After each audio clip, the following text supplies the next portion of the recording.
नमस्कार. लोकप्रशासनाच्या या लेक्चरमध्ये मागच्या लेक्चरमध्ये वित्तीय प्रशासनातील विविध संस्था आपण काही संस्था बघितल्या. यामध्ये कायदे मंडळ, कार्यकारी मंडळ, विभाग अध्यक्ष, प्रशासकीय खाते, ह्याचमध्ये या वित्तीय प्रशासनामध्ये असणारी पुढची व महत्त्वाची संस्था म्हणजे अर्थ खाते. अर्थ खात्याला ह्या वित्तीय प्रशासनाचा आत्मा मानण्यात येतं किंवा अर्थ खातं हे ह्या एकूण वित्तीय प्रक्रियामध्ये आपल्या एखाद्या हृदयाप्रमाणे कार्य करीत असते. अर्थ खाते हे वित्तीय प्रशासनामधील एकूण सार्वजनिक वित्तावर जरी नियंत्रण आणि व्यवस्थापन करण्याचं कार्य करीत असलं तरी सुद्धा एक महत्त्वाची बाब म्हणजे अर्थ खातं हे प्रत्यक्ष खर्च करणारं खातं नव्हे. दुसऱ्या मंत्रालयाच्या वित्तीय मागण्याची पूर्तता करण्यामध्ये सरकारची महत्त्वपूर्ण अशी संस्था म्हणजे अर्थ खाते होय. अर्थ खाते सरकारच्या वित्तीय प्रशासनासंबंधी प्रामुख्याने जबाबदार असते. अर्थ खाते किंवा हे वित्त मंत्रालय विकास आणि विकासात्मक उद्देशासाठी साधने हे उपलब्ध करून देते. आपण बघतो वित्त मंत्रालयाचे प्रमुख ह्या 3 विभागामार्फत कार्य चालते. ते म्हणजे आर्थिक विभाग, राजस्व विभाग आणि तिसरं म्हणजे खर्च विभाग. प्रत्येक विभागाचा प्रमुख हा एक सचिव दर्जाचा अधिकारी असतो. वित्तीय प्रशासनातील सर्व एकूण वित्तीय प्रक्रियांवर अर्थ खात्याचे नियंत्रण असते. एकूण वित्तीय प्रक्रिया यांचे व्यवस्थापनाचे कार्य हे अर्थ खाते करीत असते. वित्तीय प्रशासनातील अर्थ खात्याची भूमिका ही किती प्रमाणामध्ये महत्त्वाची आहे हे ते करीत असलेली एकूण कार्य आणि पार पाडित असलेल्या जबाबदाऱ्या जर आपण त्या ठिकाणी बघितल्या तर प्रामुख्याने आपल्याला त्या ठिकाणी लक्षात येतं. यामध्ये अर्थ खातं शासनाला सर्व प्रशासकीय खात्यांना वित्तीय सल्ला देत असतं. वेळोवेळी अर्थ खाते प्रत्येक ह्या प्रशासकीय कार्यांच्या ज्या काही वित्तीय प्रक्रिया सुरू आहेत ह्या वित्तीय प्रक्रियाचं बारीक लक्ष ठेवून त्या ठिकाणी वेळोवेळी विश्लेषण हे अर्थ खाते करत असते आणि त्यामधून वेळोवेळी त्यांना आवश्यक असा सल्ला हे त्या ठिकाणी अर्थ खाते देत असते. तसेच सर्व प्रशासकीय खात्यांमध्ये वित्तीय समन्वय प्रस्थापित करण्याचे कार्य या ठिकाणी अर्थ खाते करीत असते.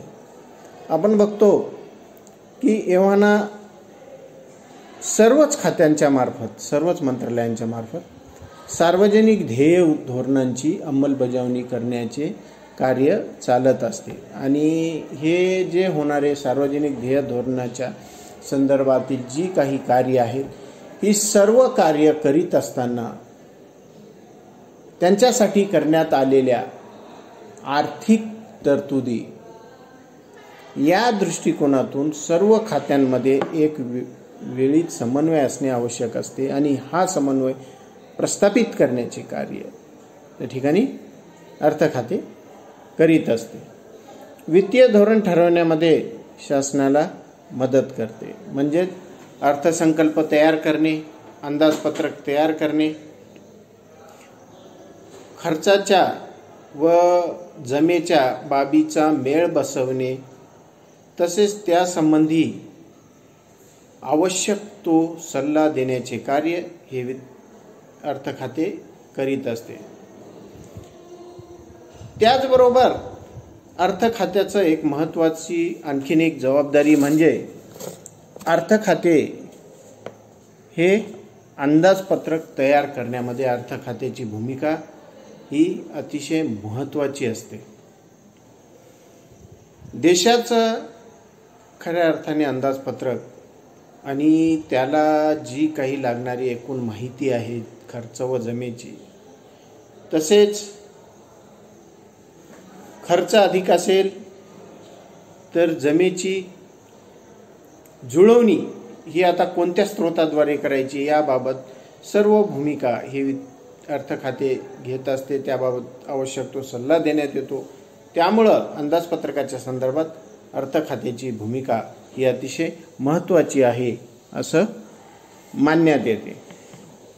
खात्याच्या अर्थसंकल्पामध्ये ज्या काही नवीन योजना व त्या नवीन योजनेवर होणारा खर्च या बाबी ज्या नमूद करण्यात आलेल्या असतो त्याचं सूक्ष्म परीक्षण करण्याचं कार्य हे या ठिकाणी अर्थ खाते करीत असते. आर्थिक शिस्त राखण्यासाठी वेळोवेळी संहिता, तसेच आपण बघतो की वेळोवेळी तशा प्रकारच्या सूचना हे अर्थ खाते करीत असते. त्या संदर्भात आवश्यक ते निर्देश वेळोवेळी हे अर्थ खातं देत असतं.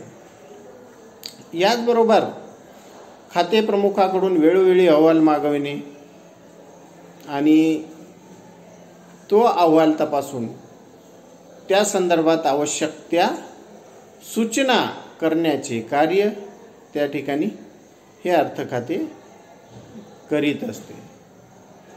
प्रशासकीय खाते तरतुदी व नियमाप्रमाणे खर्च करते की नाही, तसेच खर्च करणाऱ्या अधिकाऱ्यास खर्चाचे अधिकार आहेत का, ह्या बाबी अर्थ खाते वेळोवेळी तपासत असते. ज्यामधून वित्तीय शिस्त ही कायम राहते. वित्तीय शिस्त राखण्याची मोठी जबाबदारी ही अर्थ खात्यावर असते. त्याचबरोबर खात्याच्या ऑडिटवर आक्षेप घेण्यात आला असल्यास त्याचे निरीक्षण करून त्याचा अहवाल हा ते त्या ठिकाणी अर्थ खात्यात तपासते. प्रत्येक खात्याच्या खर्चाप्रमाणे लेखांकनाबाबत दक्षतेने त्या संबंधित खात्याने ते कार्य केलेले आहे की नाही ह्या बाबी त्या ठिकाणी अर्थ खाते बघत असते. त्याचबरोबर आपण बघतो की पुरवणी अनुदानाच्या मागण्यांची छाननी करणे, तपासणी करणे, त्याच्या उपयुक्ततेसंबंधी सल्ला देणे, अशा विविध कार्य व भूमिका ह्या वित्तीय प्रशासनामधील अर्थ खात्याच्या आपण लक्षात घेतल्यास या अर्थ खात्याला वित्तीय प्रशासनामध्ये किती मोठ्या प्रमाणावर महत्त्व आहे हे आपल्याला या ठिकाणी दिसून येते. याचबरोबर या वित्तीय प्रशासनामध्ये असणारी पुढची महत्त्वपूर्ण संस्था म्हणजे संसदीय समित्या होय. अंदाजपत्रक संमत करण्याचा अधिकार संसदेला असतो. तसेच अंदाजपत्रक मंजूर झाल्यावर विविध खाते नियमाप्रमाणे खर्च करतात का हे पाहण्याची व तसेच त्या खर्चावर नियंत्रण ठेवण्याची जबाबदारी सुद्धा संसदेची असते. वित्तीय प्रशासनामध्ये शिस्त राहावी व आपली वित्तीय नियंत्रणाची जबाबदारी पार पाडण्यास पुढील 3 प्रकारच्या समित्या ह्या या कायदेमंडळाद्वारे निर्माण करण्यात आलेले आहेत. त्यामध्ये पहिली महत्त्वाची म्हणजे public account PAC, public account committee, वित्तीय, त्याला आपण मराठीमध्ये सार्वजनिक हिशोब समिती असं म्हणतो. वित्तीय प्रशासनामध्ये वित्तीय नियंत्रण व वित्तीय शिस्त राखण्यासाठी ही समिती महत्त्वपूर्ण स्वरूपाची भूमिका बजावते. लोकलेखा समिती ही महालेखापाल परीक्षक यांच्या अहवालाप्रमाणे संबंधित खात्याच्या हिशोबांची तपासणी करीत असते. खात्याचा खर्च नियमाने आहे का नाही हे तपासते. अधिकारप्राप्त अधिकाऱ्यामार्फत हा खर्च झालेला आहे की नाही हे त्या ठिकाणी तपासण्यात येते. ही समिती सार्वजनिक महामंडळाच्या जमा खर्च, नफा तोटा यांची सुद्धा तपासणी करू शकते. आर्थिक अपहार, बेकायदेशीर खर्च याकडे वेळीच ही लोकलेखा समिती या संसदेचं लक्ष वेधते. ही समिती, लोकलेखा समिती ही वित्तीय प्रशासनावर संसदेचं नियंत्रण प्रस्थापित करण्याचं एक अतिशय प्रभावी माध्यम आहे असं मानण्यात येते. त्याचबरोबर दुसरी समिती म्हणजे अंदाज समिती.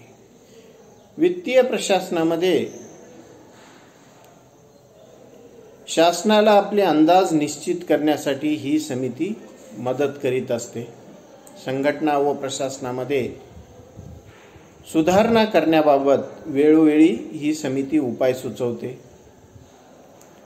प्रशासनामध्ये कार्यकुशलता आणण्यासंबंधी ही समिती सल्ला देत असते. अंदाज संसदेसमोर मांडण्याच्या प्रक्रियेसंबंधी ही समिती त्या ठिकाणी सल्ला देत असते. एकंदरीत अंदाज समिती शासकीय कार्यात व खर्चात काटकसर व कार्यक्षमता सुचवण्याचं कार्य हे करते. ही समिती असं मानण्यात येते की खर्च करण्यापूर्वीची विचार करणारी ही समिती आहे. यामध्ये सर्वात महत्त्वाची बाब म्हणजे काटकसर व कार्यक्षमता हे वित्तीय प्रशासनामध्ये या अंदाज समितीमुळे येतात. आणि आणखीन एक समिती म्हणजे सार्वजनिक उद्योग समिती. वित्तीय प्रशासनात सार्वजनिक उद्योग संदर्भात कार्य करणारी महत्त्वाची समिती म्हणजे सार्वजनिक उद्योग समिती ही होय. सार्वजनिक उद्योगांवर नियंत्रण ठेवण्याचे कार्य ही समिती करीत असते. सरकारी उद्योगाबाबत महालेखापाल व परीक्षकाच्या अहवालाची तपासणी ही समिती करते. सार्वजनिक उद्योगाचे अहवाल, लेखांकन तसेच त्यांचे व्यवस्थापन याबाबतचे कार्य ही समिती करीत असते. अशा विविध संस्था ह्या वित्तीय प्रशासनामध्ये कार्य करीत असलेल्या आपल्याला दिसून येतात. वित्तीय प्रशासनामध्ये असणाऱ्या ही व्यापक प्रक्रिया एव्हाना